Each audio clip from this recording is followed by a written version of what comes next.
Welcome back to our channel. సింపుల్గా చేసుకునే curd rice చేస్తున్నాను. ఈ కర్డ్ రైస్ సింపుల్ ప్రాసెస్లో ఎలా చేస్తానో ఒకసారి వీడియోలో చూడండి.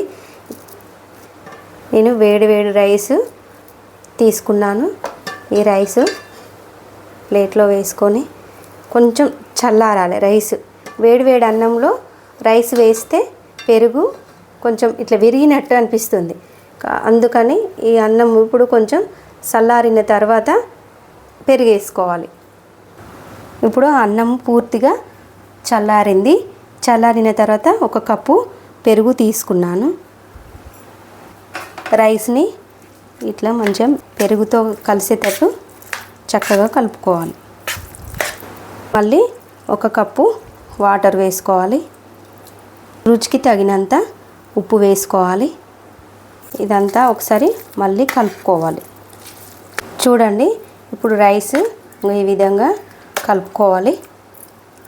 ఒక చిన్న కడాయి పెట్టుకోవాలి. ఒక పావు ఆయిల్ వేసుకోవాలి. నూనె వేడెక్కాక పోపు గింజలు, జీలకర్ర, మినపప్పు, శనగపప్పు, కొద్దిగా జీలకర్ర వేసుకోవాలి. ఒకసారి ఇవి వేగనివ్వాలి. ఇప్పుడు ఎండుమిర్చి, ఒక 4 పచ్చిమిర్చి వేసుకోవాలి కట్ చేసి. ఇప్పుడు కొత్తిమీర వేసుకోవాలి. స్టవ్ ఆఫ్ చేసుకుంటున్నా. ఇప్పుడు ఈ పోపు అంతా తీసుకుంటే సింపుల్ ప్రాసెస్ అండి కర్డ్ రైస్. ఈ పోపు చేసిందంతా ఈ రైస్లో వేసుకోవాలి. ఇప్పుడు చిన్నగా కట్ చేసి పెట్టుకున్న ఆనియన్ ముక్కలు వేసుకోవాలి. ఇప్పుడు ఈ రైస్ అంతా ఈ పోపు వేసినా కదా, ఇవి మొత్తం కలుపుకోవాలి.